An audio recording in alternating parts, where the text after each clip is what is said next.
Need on Eesti lapsed Kanadas. Nad laulavad vabadusest ja oma isade maast, mida enamik neist ei ole näinud. Olen üks paljudest eestlastest, kes kodumaa kaotanuna tuli Kanadasse pärast teist maailmasõda. Minu nimi on Arvet Viirlaid. Sõjas võitlesin oma rahva kaitseks relvaga. Nüüd on minu võitlusvahendiks sõna, sest olen kirjanik. Usun kirjasõna jõusse. Sõna on alati kasutatud tõe kaitseks, aga ka vale levitamiseks, isegi ajaloo võltsimiseks. Järgnevas lühifilmis tahan teile kirjeldada Eesti rahva minevikku. Sündmusi, mis olid määravad meie saatuse kujunemisel. Seda, miks oleme siin ja mitte oma põlisel kodumaal. Saabusime Kanadasse jõulude ajal 1953. Olime ringi rännanud sellest ajast peale, mil põgenesime Eestist. Kanada on saanud meie uueks koduks. Meie lapsed on siin üles kasvanud. Meie elu on olnud huvitav ja tegevusrohke. Samas aga on võimatu unustada minevikku. Millal okupeerisid Eesti ühiskond Kanadas on aktiivne ja tugev. ja kuidas? Isegi lapsed, kes on sündinud siin, teavad oma rahvuslikku päritolu.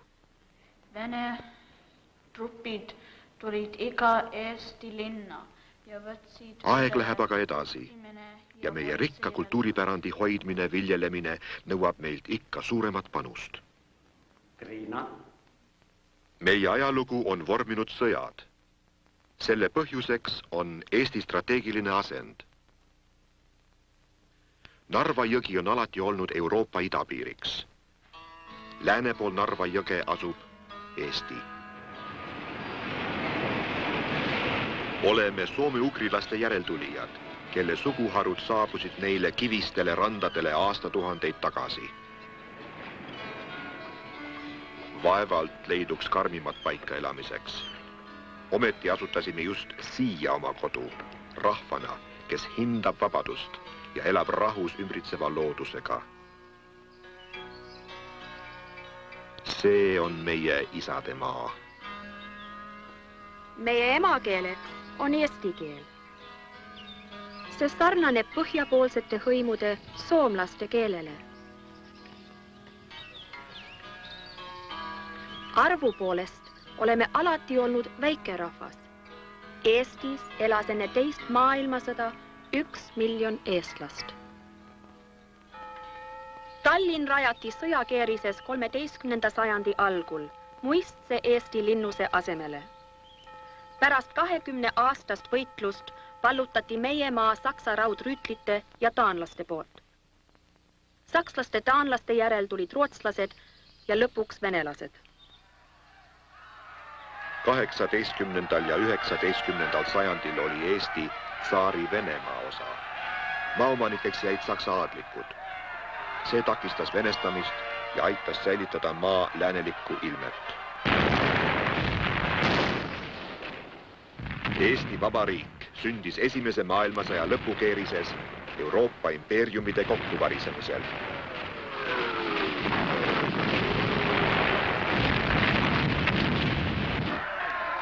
Sõja ja korruptsiooni tagajärjel plahvatas Venemaal revolutsioon. Eestlastele avas Vene revolutsioon tee iseseisvusele. Märtsis 1917 demonstreeris Peterburis 40 000 Eesti sõdurit ja eraisikut, nõudes oma kodumaale enesemääramise õigust. Pärast suurejoonelist meeleavaldust lubas Vene ajutine valitsus Kerenski juhtimisel Eestile autonoomia. Sõda Saksamaa ja Venemaa vahel aga jätkus. Saksa armee okupeeris Eesti. 24. veebruaril 1918 kuulutas Eesti maapäeva vanemate nõukogu Eestimaa oma ajaloolistes ja etnograafilistes piirides iseseisvaks demokraatlikuks vabariigiks. Järgmisel päeval saabusid Tallinna Saksa sõjaväeüksused. Nad keeldusid tunnustamast Eesti iseseisvust. Aga 8 kuud hiljem olid nad kaotanud sõja. Bolševikud olid haaranud võimu Venemaal. Punaarmee tungis Eestisse, jõudes 32 kilomeetri kaugusele Tallinnast. Eesti vabadussõda oli alanud. Sellest sai iga eestlase võitlus. Sõja algusnädalad olid rasked. Keegi ei uskunud, et suudetakse ülekaalukat vaenlast pidurdada. Esimeste edukate vasturünnakute järel hakkas rahva meeleolu tõusma. 70-aastased mehed, noored koolipoisid ja naised ühinesid kodumaa kaitsjatega. Vabatahtlikke saabus Soomest ja Taanist. Inglismaa saatis abiks oma sõjalaevu.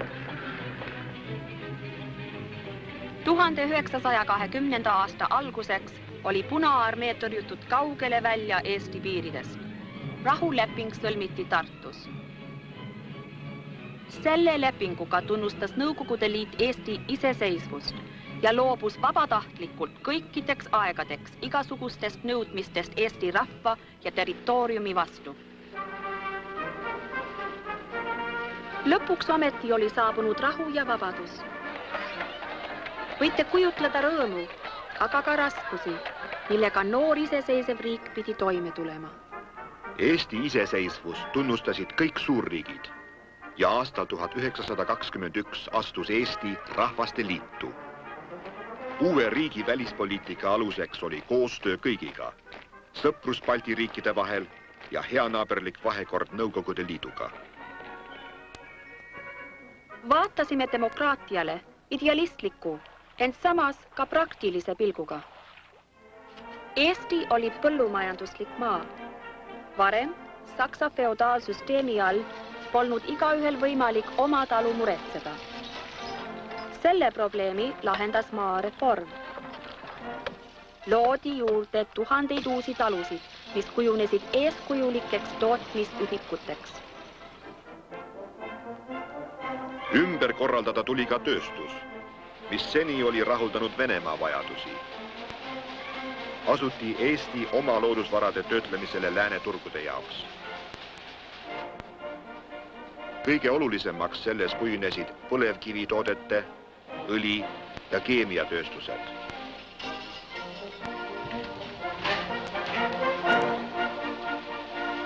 Ka tekstiil, paberi, elektri ja toiduainete tööstused arenesid kiiresti. Oma iseseisvuse perioodil oli Eesti isemajandav ja eksporteeriv riik. Elustandard lähenes kiiresti Skandinaavia tasemele. Meie generatsioon oli esimene, kel õnn oli üles kasvada iseseisvas õitsvas Eestis. Olime seega vabaduse lapsed. Meie uhkus ja iseteadvus pärinevad meie kodust ja koolist. Eestlastel on alati olnud haridus tähtis. Juba sajandi alul olid peaaegu kõik eestlased kirjaoskajad. Ajalugu, muusika ja rahvakunst, mida meie lapsed siin õpivad, põhineb meie rahvuslikule kultuuripärandile. Rajalu edasi, palun. Lõpuks oli kord noorema venna. Klassivaheteta ühiskond võib tunduda utoopilise ideaalina. Oma iseseisvuse ajal Eesti lähenes selle ideaali saavutamisele. Meie ühiskond oli märkimisväärselt ühtlane. Puudus äärmine vaesus. Ei olnud ka mittetöötavat rikaste klassi. Eesti Vabariigi sotsiaalpoliitikas esines palju idealismi. Põhiseadus kaitses vähemusrahvusi, venelasi, sakslasi, rootslasi ja juute, andes neile kultuurautonoomia. Rahvuslik ühtekuuluvus avaldus kõige nähtavamalt laulupidudel. Esimene laulupidu 1869 andis uue rahvusliku ärkamise tõuke. Aastal 1938 võttis pidupäevadest osa 20 000 lauljat ja 100 000 kuulajat, iga 10. eestlane.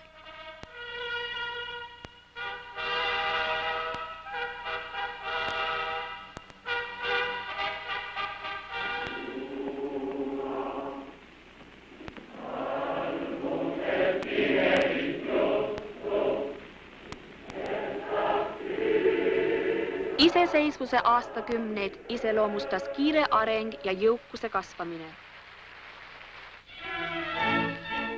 Aga sünged sõjapilved, mis hakkasid kogunema Euroopa taevasse, ähvardasid ka meid.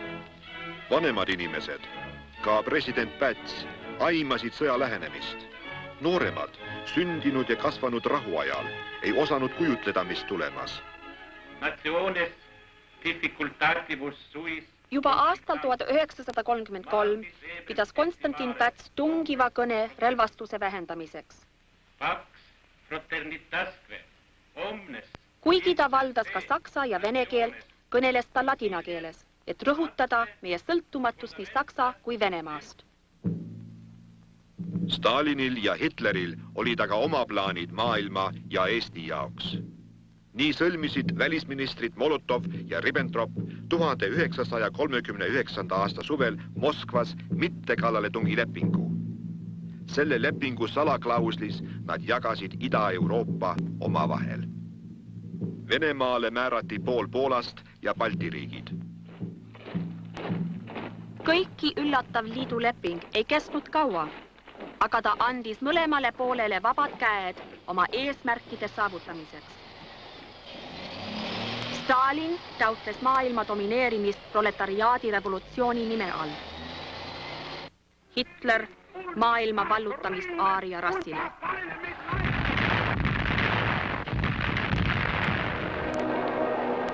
Esimese septembri koidikul ründas Saksamaa Poolat. Teine maailmasõda oli algamas. Stalin tuli idast. Vastastikuse abistamispakti ettekäändel nõudis ta Eesti valitsuselt sõjaväebaase Eesti territooriumil. Punaarmee koondus Eesti piirile. Meie sõjaväes oli 8000 meest. Väljast polnud abi loota. Valitsusel tuli survele alistuda.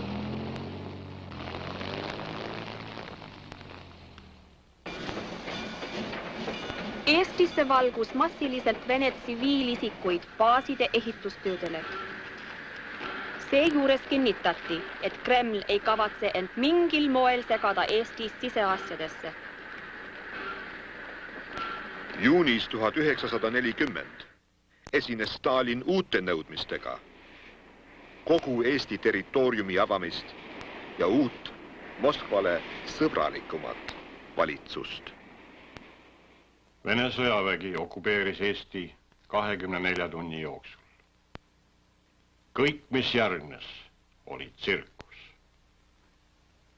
Kommunistlikud ajalooraamatud kirjeldavad seda Eesti töörahva spontaanse ülestõusuna. Mina olin seal ja nägin. Lavastuse läbiviijaiks olid punaarmeelased, vene töölised baasidest ja venelased Eesti idapiirilt. Koosolekuid ümbritsesid Vene soomusmasinad. Eesti töölised seisid nende vastu, laulsid rahvuslikke laule või vaikisid masendatult. On oluline meenutada, et enne nõndanimetatud juunipööret oli Eestis ainult 133 kommunistliku partei liiget. Sellepärast ütlen, see oli tsirkus. Moskva juhtnööridel seati ametisse kommunistlik valitsus ja viidi läbi uued parlamendivalimised. Hääletada sai ainult kommunistlikele kandidaatidele, kuid hääletama pidid kõik. Uue valitsuse esimeseks sammuks oli paluda Eesti võtmist Nõukogude Liitu. Punaarmee okupeeris parlamendi hoone hääletamise ajaks. Punalipud heisati üle kogu Eesti. Iseseisva Eesti hävitamine oli lõpule viidud.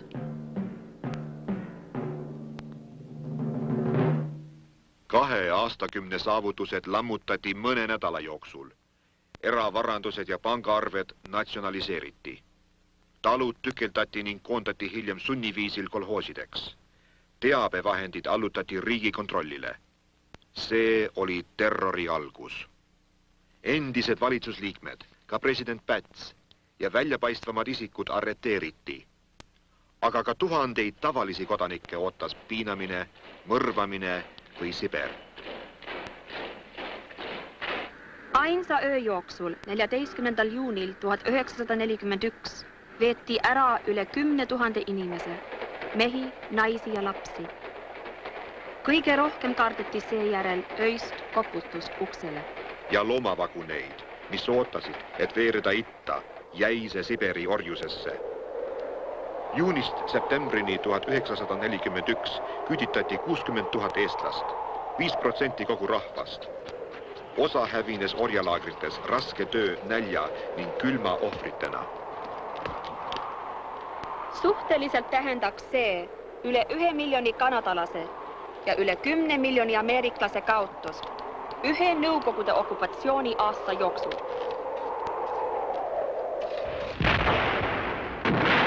–22. juunil 1941 algas sõjakäik Nõukogude Liidu vastu. Hitleri välksõda rullus ida suunas.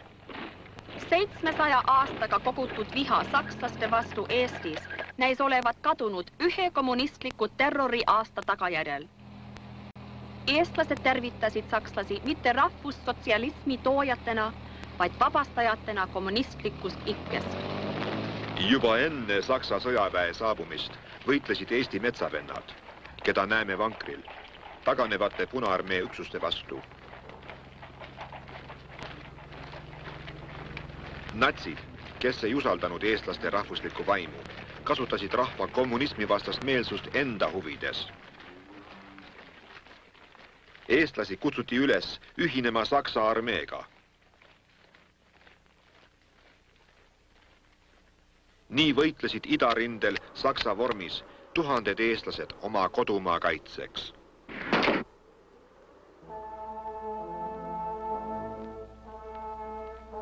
Eestis avastati pärast venelaste lahkumist palju masshaudu.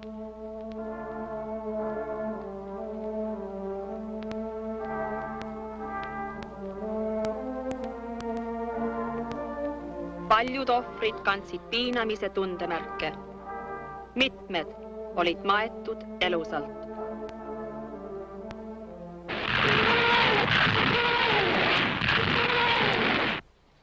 –43. aasta talveks oli sõjaõnn pööranud Saksa armeele selja. Punaarmee murdis 2-aastase piiramisrõnga Leningradi ümber ja Saksa üksused taandusid Narva suunas. Narva jõgi, see igipõline ida- ja lääne piir, muutus jälle Eesti kaitseliiniks. Eestlased teistest idarinde lõikudest koondati Narva alla Eesti üksustena.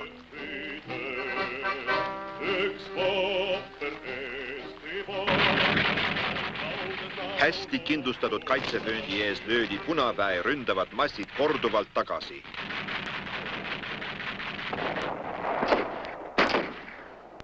Narva kaitseliin püsis veebruarist septembrini 1944. Punaväe kaotused tõusid üle 1,5 miljoni mehe. Terved armeed hävinesid. Eestis kuulutati välja üldmobilisatsioon. Kiiruga välja õpetatud üksused saadeti rindele.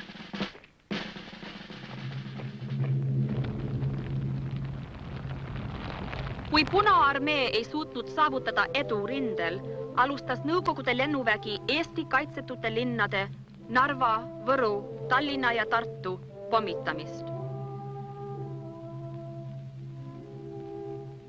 Narva rinde hoidmine oli suureks õnnistuseks inimestele, kes võidetud aega ja head ilma kasutasid maalt põgenemiseks. Kui Narva kaitseliinid lõpuks sügisel 1944 varisesid, tuli Punaväel võidelda iga jalatäie maa pärast. Riigis, mille ta oli juba kord hävitanud.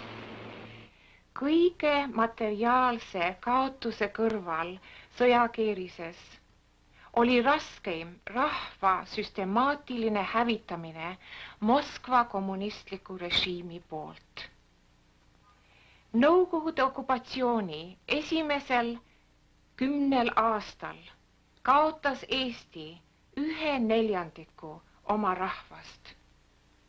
Nii on loomulik, et idarinde kokkuvarisemisel püüdis igaüks põgeneda venelaste eest, kel võimalik. Ametlikult võis põgeneda ainult Saksamaale. Paljud kasutasid seda võimalust, kuigi teati, et Saksamaa on seda kaotamas. Paljud valisid ohtliku põgenemise nii sakslaste kui venelaste haardest, Soome või Rootsi. Selleks kasutati väikesi kaluripaate, mõnel juhul isegi sõudepaate. Paljud hukkusid merel. Paljud jäid ootama paate, mida kunagi ei tulnud. Veebruaris 1945 kohtusid liitlaste juhid Jaltas, Venemaal, kus otsustati sõjajärgse Euroopa saatus. USA oli andnud Nõukogude Liidule abi 150 miljardi dollari väärtuses praeguse kursi alusel. Roosevelt oli haige mees, kes suri 2 kuud hiljem. Peaminister Churchill, esindades Briti impeeriumi, kaotas oma positsiooni järgmise aasta valimistel. Stalin, Nõukogude Liidu ainuvalitseja, püsis võimul oma surmani 1953. Jaltas lisasid lääneliitlased Stalin-Hitleri pakti salaklauslile kuhjaga peale. Stalin sai terve Poola, Balti riigid ja pool Euroopat. Piirijoon ida ja lääne vahel nihkus läände, Narvast Hamburgini. Erapooletus Rootsis, kuhu oli põgenenud tuhandeid eestlasi, toimus massdemonstratsioone. Kodanikke šokeeris nende valitsuse otsus anda venelastele välja Eesti ja Läti sõdurid. Politsei pidi sekkuma, kuna sõjavägi keeldus kaasa aitamast väljaandmisele. Interneeritud avaldasid laagrites passiivset vastupanu. Mõni sooritas enesetappu. Meeste saatus oli aga otsustatud. 45. aasta detsembris saabus ohvreid ära viima Vene kaubalaev. Rootsis elunevad eestlased pidasid seda reetmiseks. Hakati otsima kindlamaid asukohamaid.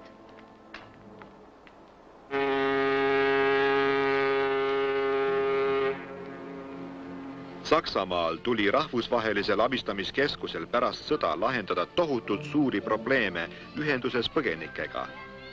Kodutute üldnimeks sai DP, Displaced Person.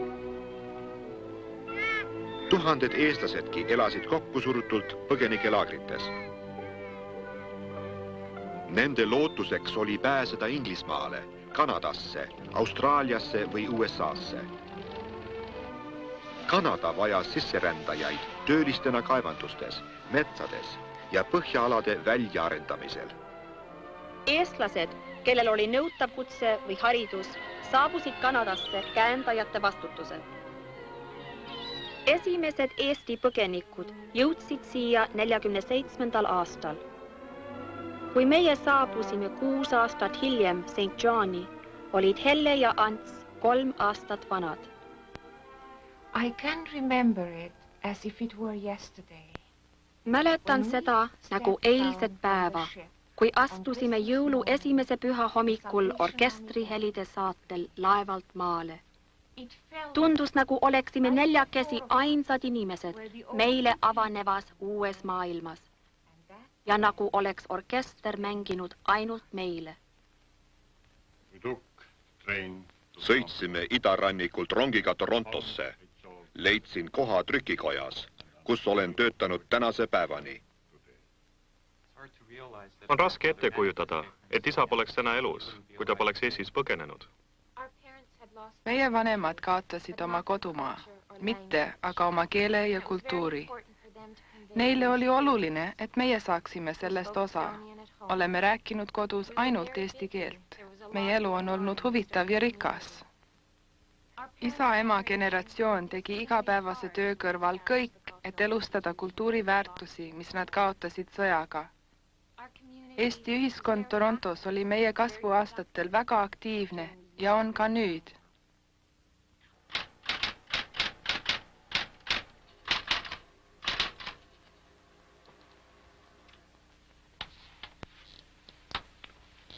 Mõtlen tihti tulevikule. Meie rahvas on püsinud rasketes tingimustes 6000 aastat. Muret tekitav on hetkel siiski venelaste pidev sissevool Eestisse. Vene keel on muutunud ametlikuks riigikeeleks. Ilmselt plaanitseb Kreml Eesti rahva venestamist. Saatus, mis tabanud paljusid väikesi rahvaid Nõukogude Liidus. Kanadas ei avaldata meile mingisugust survet, kuid siingi eksisteerib oht, et kaotame oma rahvusliku omapära, kui meie pühenda teadlikku tähelepanu sellele ohule. Kui kaotame oma rahvusliku identsuse Kanadas, oleme vaesemad ise ja on vaesem Kanada. Meie suurimaks panuseks Kanadale on meie vankumatu usk vabadusse.